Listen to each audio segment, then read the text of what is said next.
नमस्कार, आप देख रहे हैं इंडिया न्यूज। आपके साथ मैं हूं चित्रा त्रिपाठी। नरेंद्र मोदी ने जब प्रचंड बहुमत से सत्ता संभाली तो सबके जेहन में एक बड़ा सवाल था कि मुस्लिम समुदाय के लिए उनकी नीतियां कैसी होंगी। नजमा हेपतुल्ला को अल्पसंख्यक मामलों का मंत्री बनाकर मोदी ने सकारात्मक संकेत भी दिए, लेकिन खुद नजमा के एक बयान से अब देश में बवाल मच गया है। नजमा हेपतुल्ला ने कामकाज संभालते ही कह दिया है कि अल्पसंख्यक का मतलब सिर्फ मुसलमान नहीं होता और वो तो मुस्लिमों को अल्पसंख्यक मानती भी नहीं। अब नजमा हेपतुल्ला का ये बयान बीच बहस में है कि क्या भारत की आबादी में 13.4% हिस्सा रखने वाले मुस्लिम अल्पसंख्यक नहीं है।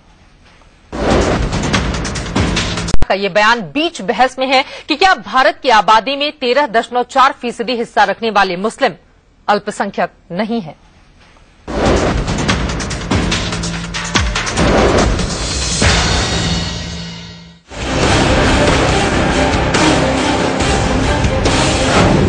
नरेंद्र मोदी और मुस्लिम समुदाय, देश की राजनीति में इसे ऐसा दो छोर माना जाता है जिसके एक डोर में बंधने की उम्मीद बहुत कम है। मुस्लिमों के दिलो दिमाग से अपनी मुसलमान विरोधी छवि मिटाने के लिए नरेंद्र मोदी को चुनाव प्रचार के दौरान बेहद मशक्कत करनी पड़ी। उम्मीद थी कि मोदी की जबरदस्त जीत के बाद मुस्लिम समुदाय के साथ उनके फासले कम होंगे, लेकिन मोदी सरकार में अल्पसंख्यक कल्याण मंत्री नजमा हेपतुल्ला के एक बयान ने विवाद का नया पिटारा खोल दिया है। नजमा हेपतुल्ला ने कामकाज संभालने के फौरन बाद कहा, सिर्फ मुस्लिमों के हित की बात क्यों? ये मुस्लिम कल्याण मंत्रालय नहीं है बल्कि अल्पसंख्यक कल्याण मंत्रालय है। मुस्लिम अल्पसंख्यक नहीं है। तथ्य ये है कि अल्पसंख्यक तो पारसी हैं, जिनकी आबादी लगातार कम हो रही है। उन्हें मदद की दरकार है। नजमा हेपतुल्ला के बयान से ये बहस अचानक गर्मा गई है कि देश की आबादी में 13.4% हिस्सेदारी रखने वाले मुसलमान अल्पसंख्यक हैं या नहीं। मुस्लिमों के अल्पसंख्यक होने पर सवाल खड़ा करके नजमा हेपतुल्ला खुद विरोधी पार्टियों के सवालों में घिर गई हैं।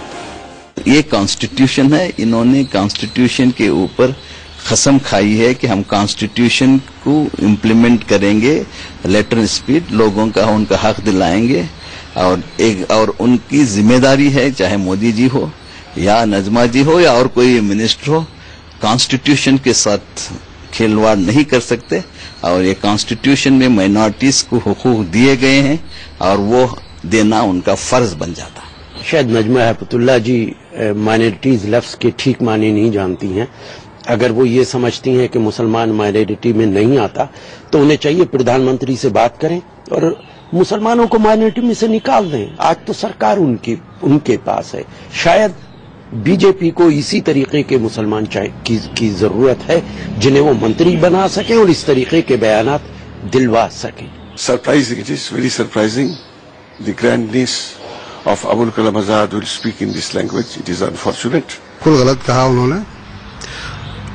उनको कहना ये चाहिए था कि सबसे बड़ी माइनॉरिटी है, ये कहने के बजाय कि वो माइनॉरिटी नहीं है। मैं समझता हूं कि उन्होंने जो भाजपा का जो नियत है उसको स्पष्ट किया एक तरह से। वैसे नजमा हेपतुल्ला के बयान में काफी हद तक सच्चाई है, क्योंकि संविधान के मुताबिक उनके मंत्रालय की जिम्मेदारी सभी धार्मिक अल्पसंख्यकों के कल्याण की है और धार्मिक अल्पसंख्यकों में मुस्लिम समुदाय बहुसंख्यक है। 2001 की जनगणना के मुताबिक देश की आबादी में 13.4% मुस्लिम, 2.3% ईसाई, 1.9% सिख हैं, जबकि बौद्ध, जैन, पारसी और अन्य धार्मिक अल्पसंख्यकों की आबादी 1% से भी कम है। नजमा हेपतुल्ला ने मुस्लिमों को आरक्षण देने का यूपीए सरकार का प्रस्ताव भी खारिज कर दिया है। ऐसे में ये सवाल बड़ा है कि अगर मुस्लिम अल्पसंख्यक नहीं है तो क्या मोदी सरकार उन्हें बहुसंख्यक का दर्जा देने वाली है। Rakesh Kumar Singh, Delhi, India news. नजमा हेपतुल्ला के बयान पर बवाल मचा हुआ है। इसी मुद्दे पर चर्चा की हम शुरुआत करेंगे कि क्या हिंदुस्तान में मुसलमान अल्पसंख्यक नहीं है। तमाम खास मेहमान इस वक्त हमारे साथ जुड़ चुके हैं। उनका परिचय आपसे मैं करवा देती हूं। बीजेपी के नेता संबित पात्रा जी दिल्ली से हमारे साथ मौजूद हैं। कांग्रेस पार्टी के स्पोक्स पर्सन हिलाल नकवी स्टूडियो में हमारे साथ जुड़ चुके हैं। इसके अलावा श्रीनगर से हमारे साथ मौजूद हैं all India Muslim personal law board के मेंबर मौलाना सैयद कल्बे रशीद रिजवी जी, आप उनको टीवी स्क्रीन पर देख रहे हैं। इसके अलावा स्टूडियो में हमारे साथ मौजूद हैं अंजुमन मिनहाजे रसूल के चेयरमैन मौलाना सैयद अतहर हुसैन दहलवी जी। लेकिन सबसे पहले संबित आपसे मेरा ये सवाल है, क्या हिंदुस्तान में मुस्लिम आबादी अल्पसंख्यक नहीं? ये स्वाभाविक रूप से इसमें कोई रॉकेट साइंस नहीं है। मुस्लिम आबादी अल्पसंख्यक है और ये कोई मना नहीं कर रहा है, मगर जिस परिप्रेक्ष्य में आदरणीय नजमा हेपतुल्ला जी ने इस विषय को रखा वो समझने की आवश्यकता है। जब वो ऑफिस रिज्यूम करने गई थी माइनॉरिटी अफेयर्स में और बार बार उनसे पूछा गया कि आप मुसलमानों के लिए क्या करेंगे, क्या मुसलमानों के लिए आरक्षण होगा, क्या मुसलमानों के कल्याण को लेकर भारतीय जनता पार्टी आगे बढ़ेगी, तो स्वाभाविक रूप से उन्होंने कहा कि मैं माइनॉरिटी कमीशन की मिनिस्टर हूं, इसके पोर्टफोलियो को संभाल रही हूं और जो माइनॉरिटीज वाकई आज एकदम पेरिश होने के कगार पे खड़े हैं। जैसे आप देखिए जो पारसी कम्युनिटी है पूरे भारतवर्ष में उनकी जो आबादी है वो सारी बातें सही हैं, 9,000 है। जो आप कह रहे हैं वास्तव में पारसी समुदाय, इस बात का जिक्र भी नजमा हेपतुल्ला की ओर से किया गया है कि वो लगातार घटते हुए चले जा रहे हैं। लेकिन एक लाइन उन्होंने ये भी जोड़ी है कि मुसलमान अल्पसंख्यक नहीं है। आप बार बार उसको लेकर सवाल क्यों पूछ रहे हैं? तो ये लाइन आखिर क्या मैसेज देती है देश के मुसलमानों में? चित्रा, मैं उस लाइन को उनके पोर्टफोलियो से जोड़ के देखता हूं। अगर वो माइनॉरिटी अफेयर्स की मिनिस्टर हैं तो स्वाभाविक रूप से जितने भी अल्पसंख्यक, धार्मिक अल्पसंख्यक उनके मिनिस्ट्री में है, उसमें उनका कहना था कि जो मुसलमान समाज है वो उसमें बहुसंख्यक है, वो उसमें माइनॉरिटी नहीं है। तो जो प्रायोरिटी लिस्ट है माइनॉरिटीज के लिए काम करने के लिए, शायद उन्होंने कहा कि जो माइनॉरिटीज एक्सटिंक्शन के कगार पे है उनके लिए हमें ज्यादा चिंतन करना होगा। एक महत्वपूर्ण विषय मैं यहां बता दूं, ये हमारे पूरे चर्चा को आगे भी बढ़ाएगा। 2005 में एक जजमेंट आया था सुप्रीम कोर्ट का, Patil versus union of India on petition by Jains, और इसमें सुप्रीम कोर्ट ने होल्ड किया था कि India is a nation of minorities. लगभग इतने एथनिक डाइवर्सिटीज इंडिया में हैं कि लगभग अगर देखिए बोडोज को देख लीजिए या जैन्स को देख लीजिए। संबित, आपकी बात एकदम सही है, लेकिन फिर हम अपने मुद्दे पर आ जाते हैं। नजमा हेपतुल्ला की ओर से जो बयान दिया गया है, हिलाल क्या आप सहमत हैं संबित पात्रा की इस बयान से, और क्या नजमा हेपतुल्ला के कहने का मतलब यही था? नहीं, बिल्कुल भी नहीं। संबित पात्रा बहुत हमारे अच्छे दोस्तों में है और बहुत अच्छे प्रवक्ताओं में से भी है। इन्होंने इस चीज को पूरी तरह से घुमाने की कोशिश की है। निश्चित रूप से ऐसा नहीं है। उन्होंने बहुत स्पष्ट रूप से इस बात को कहा है कि जो मुसलमान हैं वो अल्पसंख्यक नहीं है। यहां पर वो ये कहकर के क्या बताना चाह रहे हैं, हम चलिए हटा दीजिए, हम आपकी हर बात को मानने के लिए तैयार है। वो ये क्यों कह रहे हैं, ये स्टेटमेंट की वजह क्या है? इसकी स्टेटमेंट का कोई ना कोई कारण तो होना चाहिए। बगैर कारण के तो कोई स्टेटमेंट एक कैबिनेट मिनिस्टर नहीं दे सकता है। बिल्कुल। तो इसके पीछे क्या कारण है, क्यों उन्होंने ये स्टेटमेंट दिया? इस स्टेटमेंट की आवश्यकता ही क्यों पड़ गई?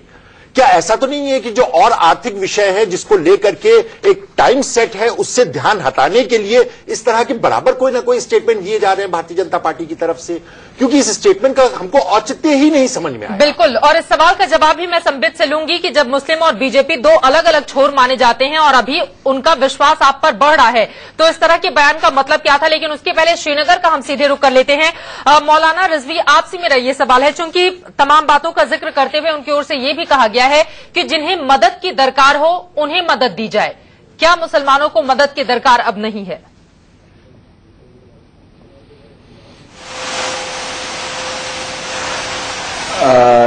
जी, सबसे पहले तो मैं आप सबको सलाम अकीदत पेश करता हूं और आपके टेलीविजन के हवाले से, और आपके जो भी यहाँ मेहमान बैठे हैं, हमारे भाई अथर बैठे हैं और दूसरे सारे लोग बैठे हैं, आप सबसे बात करेंगी। मैं तो बस इतना कहना चाहता हूं कि माइनॉरिटी के हवाले से मुसलमानों को जो मदद मिल सकती थी और जो मदद मिल सकती है और मिल सकती रहेगी, उसको बंद करने के लिए ये एक पहला कदम उठाया गया है। ये कदम उठाने वाला कौन है ये इम्पोर्टेंट नहीं है, ये एक पार्टी का कदम है। पार्टी की तरफ से उनके वजीर ने कदम उठाया है, किसी सड़क पे चलते हुए कार्यकर्ता ने नहीं बोला है, किसी झंडे वाले ने नहीं बोला है, बल्कि उसने बोला है जो पढ़ा लिखा है, समझदार है, पार्टी की पोजीशन में है और वजारत का ओहदा रखता है, और ओहदा रखने के बाद अगर वो ये कहता है कि मुसलमान माइनॉरिटी में नहीं है, इसका मतलब ये है कि मुसलमानों को जो भी माइनॉरिटी के ओहदे के तहत फायदे मुल्क से मिलते हैं वो सारे फायदे उसे नहीं मिलने चाहिए और उससे ज्यादा किसी और को हक है। तो मैं तो समझता हूं ये ऐसा ही है जैसे किसी बीमार को अस्पताल में लाया जाए, वो कह रहा है मैं मर रहा हूं, और जो डॉक्टर है वो कहे तुम तो ठीक ठाक हो, चल के घर चले जाओ, और उसके पांव कटे हों। तो आपको लग रहा है कि जो सहूलियतें दी जा रही हैं अभी उसे रोकने के लिए इस तरह का बयान दिया गया है? संबित, मैं आपके पास आऊंगी। एक और खास मेहमान हमारे साथ मौलाना दहलवी जी मौजूद हैं। अब सवाल बड़ा यही है कि क्या वास्तव में इसी मंशा को लेकर जो सैयद रिजवी ने सवाल उठाए हैं, नजमा हिप्तुल्लाह की ओर से ये बयान दिया गया? देखिए, मैं समझता हूं कि इसमें दो तीन चीजों को समझने की जरूरत है। सरकार बने हुए भी ज्यादा दिन नहीं हुए थे, कंट्रोवर्सी शुरू हो गई।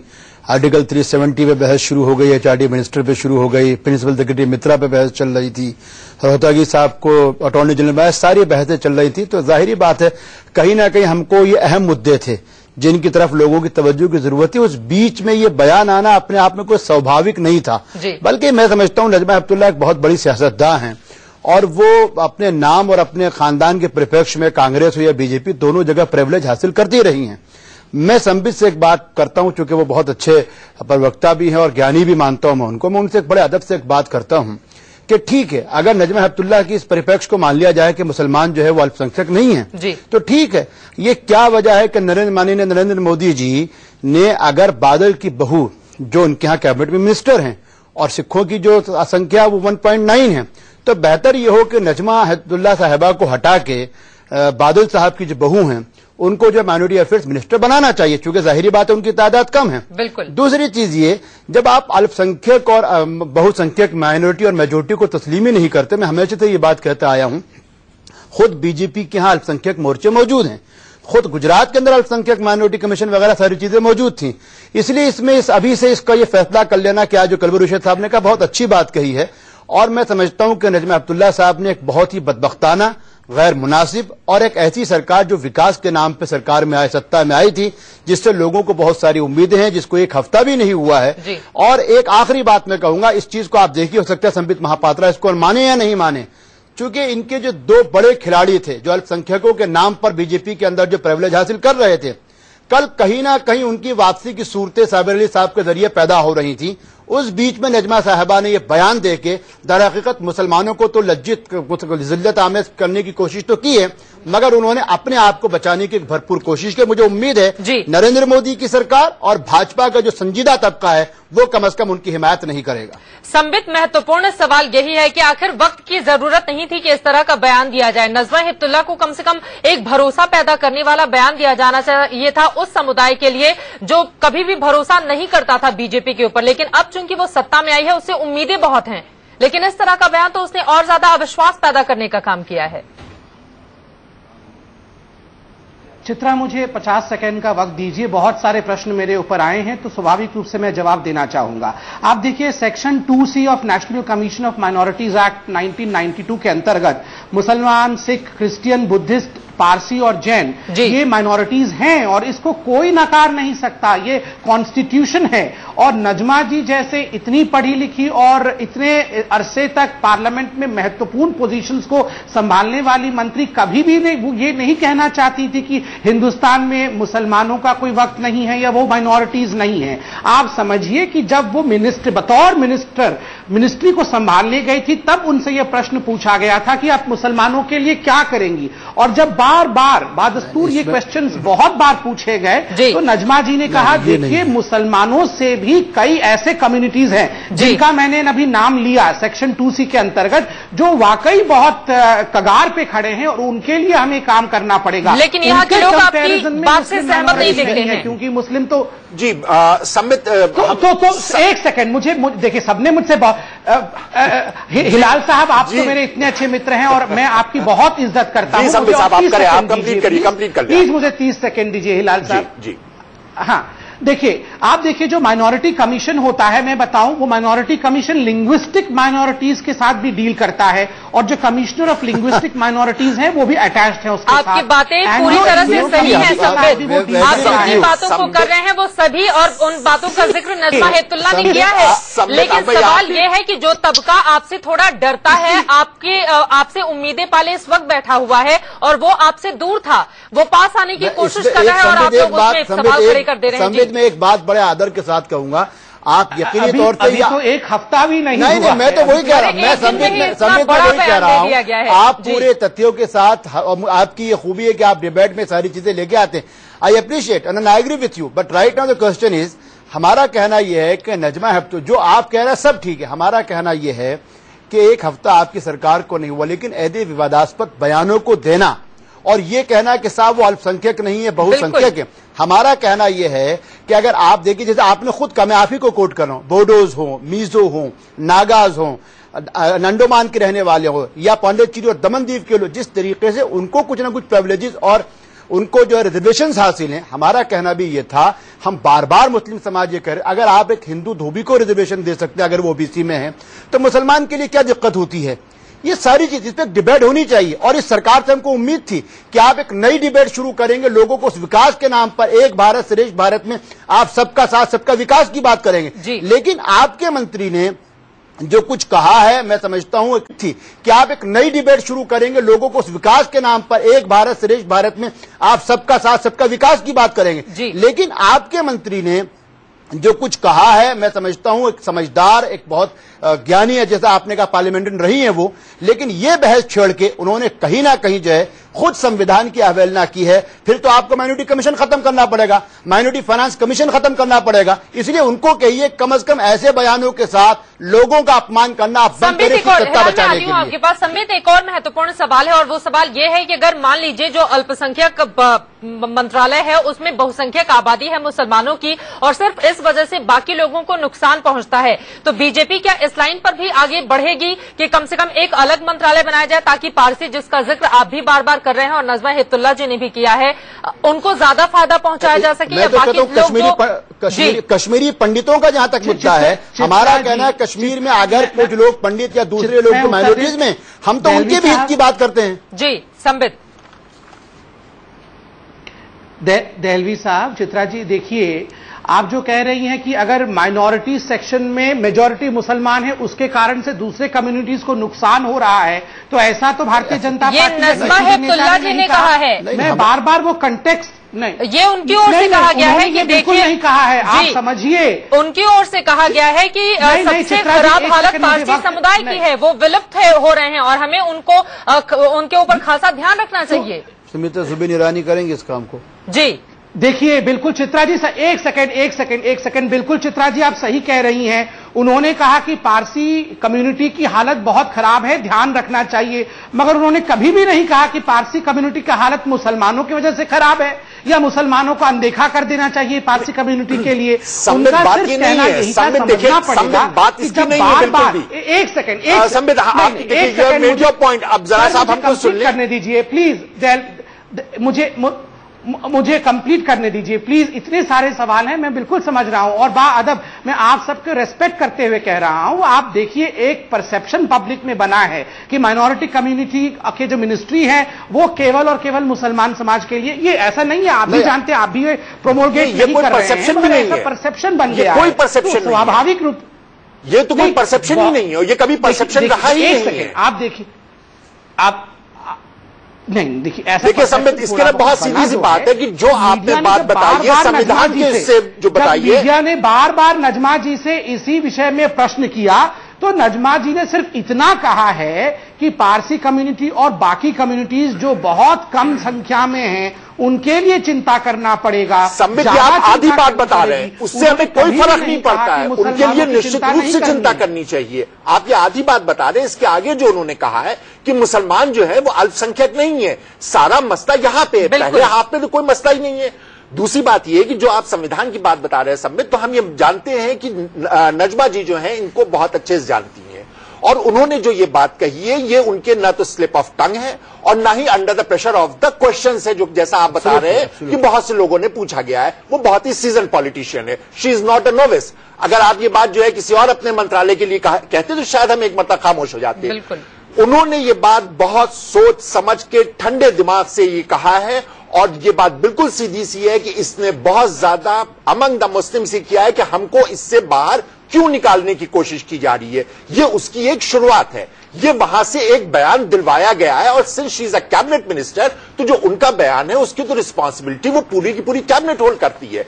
एक बात। दूसरी बात यह है कि अगर यहां के पास अल्पसंख्यक की कैटेगरी से मुसलमानों को बाहर करते हैं तो उसके अंदर क्या होगा कि जो शैक्षिक, सामाजिक, आर्थिक रूप से पिछड़ा हुआ मुसलमान है, जो कि निश्चित रूप से पिछड़ा हुआ वर्ग जो होता है वो देश की तरक्की में रुकावट बनता है। तो अगर आप उसको अल्पसंख्यक से निकाल करके जो उसकी इस प्रकार की मदद हो रही है विशेष करके शिक्षा के क्षेत्र में, तो वो तो और भी पिछड़ जाएगा। इससे तो पूरे देश को नुकसान है। इसमें सिर्फ जो है वो मुस्लिम कम्युनिटी का नुकसान नहीं है। महत्वपूर्ण बात आपने उठाई गई है। मैं आती हूं आपके पास, एक बार श्रीनगर हम चलते हैं। हमारे साथ बहुत देर से मौलाना रिजवी जुड़े हुए हैं। मौलाना रिजवी, लेकिन सवाल इस बात को लेकर भी है, अगर मान लीजिए मुस्लिमों को बार बार तमाम भय भी दिखाया जाता है और आप लोगों के समुदाय की ओर से ही इस तरह के मुद्दे सामने आते हैं, अगर इस बात को माना गया है कि उनकी स्थिति बेहतर है बाकियों के मुकाबले और उनको समाज की मुख्य धारा में जितनी हमारी बहुसंख्यक आबादी है उसके साथ जोड़ा जाए, तो फिर दिक्कत कहां है?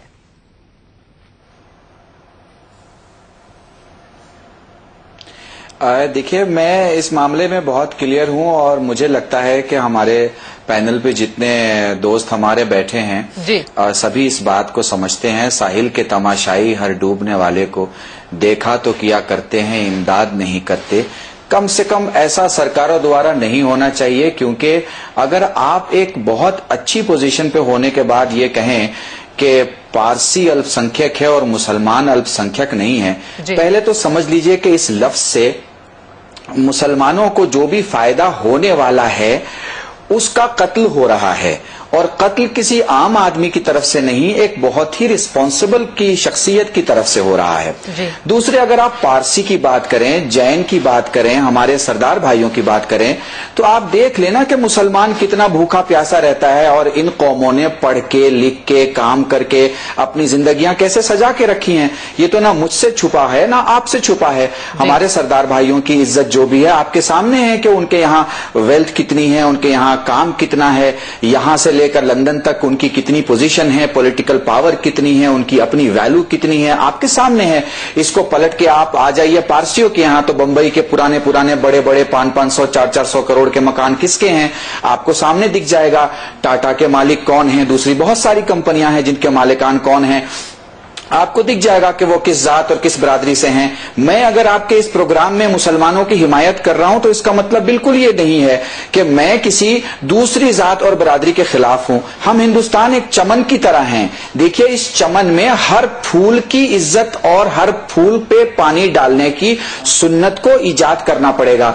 ऐसा बिल्कुल नहीं हो सकता कि इसमें एक फूल पे तो पानी डाला जाए और दूसरे हर फूल को सुखा दिया जाए। महत्वपूर्ण सवाल आपकी ओर से खड़ा किया गया है, इसके साथ आगे बढ़ाने वाला कदम है। मैं अथर भाई की बात से संबित से मैं जवाब ले लेती हूं। संबित, महत्वपूर्ण सवाल श्रीनगर से उठाया गया है और सवाल ये है कि आप एक फूल पर सीधे पानी डालोगे और दूसरे को खुले में छोड़ दोगे तो दूसरा तो मुरझा जाएगा। और यही सवाल भी इस वक्त जायज है कि ये कह देना कि दरअसल मुसलमान अल्पसंख्यक नहीं है, कहीं ना कहीं एक डर तो पैदा करता है ना कि जितनी भी सहूलियतें उन्हें दी जा रही हैं, क्या उसे रोकने की एक कोशिश है? बिल्कुल नहीं। आप देखिए, मैं बिल्कुल उस स्टेटमेंट के साथ बैठा हूं जो नजमा हेप्तुल्लाह जी ने दिया है।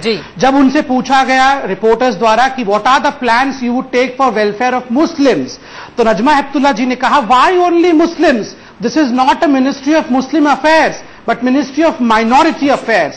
उन्होंने कहा, आप सवाल पूछते हैं, जरूर पूछिए, मगर केवल मुस्लिम शब्द क्यों पूछते हैं? ये माइनॉरिटी अफेयर्स का है, इसमें बाकियों के बारे में भी पूछिए। अभी मुझसे पहले जो वक्ता बोल रहे थे, आदरणीय वक्ता, उन्होंने कहा कि आप सिखों की अवस्था को देखिए और मुसलमानों की अवस्था को देखिए। तो देखिए, नजमा जी ने क्या कहा है, it is important to bring in development through education and there is need to develop the educational institutions of minorities. उन्होंने कहा है कि एजुकेशन के माध्यम से उनकी स्थिति को संवारने की आवश्यकता है और ये सरकार की कमिटमेंट है कि हम एजुकेशन बढ़ाएंगे, उनको एजुकेशन देंगे। और स्वाभाविक है संविधान बहुत होशियारी से सिर्फ एक पार्ट कह रहे हैं, जो दूसरा पार्ट है उसको बिल्कुल नहीं टच कर रहे हैं। तो हम करेंगे उस पर। संविधान सिर्फ आधी बात को टच कर रहे हैं, जो दूसरी आधी बात है जिसपे उन्होंने कहा है कि मुस्लिम जो है वो माइनॉरिटी नहीं है। यहां बहस इस पर है, यहां बहस इस बात पे बिल्कुल नहीं है कि माइनॉरिटी के लिए क्या कर रहे हैं, पारसी के लिए करें या ना करें। आप संबित इस बात को समझने की कोशिश करिए कि जो उनका बाकी का आधा हिस्सा बहस यहां उस पर हो रही है कि मुस्लिम माइनॉरिटी है या नहीं है। नजमा जी के हिसाब से मुस्लिम माइनॉरिटी नहीं है, सिर्फ इतनी सी बात है। बाकी आपने जितना भी बताया that is good for all the minority. भाई जी नहीं संबित, इसमें एक बात मैं जोड़ना चाहता हूँ। हिलाल भाई ऐसा नहीं, एक बार सुन लेते हैं संबित, एक बार सुन लेते हैं यहाँ से। जी संबित, मैं बड़े अदब से मैं फिर कह रहा हूँ, आपकी बात में कोई कमी नहीं। मैंने पहले भी हमने कहा कि I think we are the total panel with you, but right now the question is, जो बिलाल ने सवाल उठाया, जो सबसे अहम तरीन बात है वो ये है, जो कल्बे रुशेद साहब ने कहा, जो कमजोर होता है उसको अपने लिए जाहिरी बात है कि वो कहीं ना कहीं सहारा ढूंढता है। मुझको याद है कि नरेंद्र, क्योंकि आज हम कोई चुनावी मुद्दों पे बात नहीं कर रहे, एक इस वक्त हम देश की जनता की बात कर रहे हैं। खुद माननीय प्रधानमंत्री ने अपने भाषणों में कहा, और मुझको याद यूपी में उन्होंने अपने एक भाषण में कहा कि विकास मुसलमानों का भी होना चाहिए, विकास हिंदुओं का भी होना चाहिए। उन्होंने खुद कहा सबका साथ सबका विकास, लेकिन जो उसमें कमजोर है, और जाहिरी बात है उसी कमजोर के नाम पर उनको भी यूपी में कहना पड़ा कि देखो भाई, मैं भी ओबीसी में आता हूं, एक ओबीसी में कमजोर हूं, वक्त की कमी है, इस वजह से हमको सभी को रोकना पड़ा है। बहुत शुक्रिया इस चर्चा में शामिल होने के लिए। सबका साथ सबका विकास, इसी नारे को लेकर नरेंद्र मोदी आगे बढ़े और उम्मीद यही है कि इसी पर वो इम्प्लीमेंट करते हुए दिखाई देंगे। हालांकि चलते चलते आपको ये भी बता दें कि अपने बयान पर बवाल मचने के बाद अल्पसंख्यक मामलों की मंत्री नजमा हेपतुल्लाह ने सफाई भी दी और कहा कि मेरे कहने का मतलब ये नहीं था। बीच बहस में अभी के लिए बस इतना ही। खबरें इंडिया न्यूज पर लगातार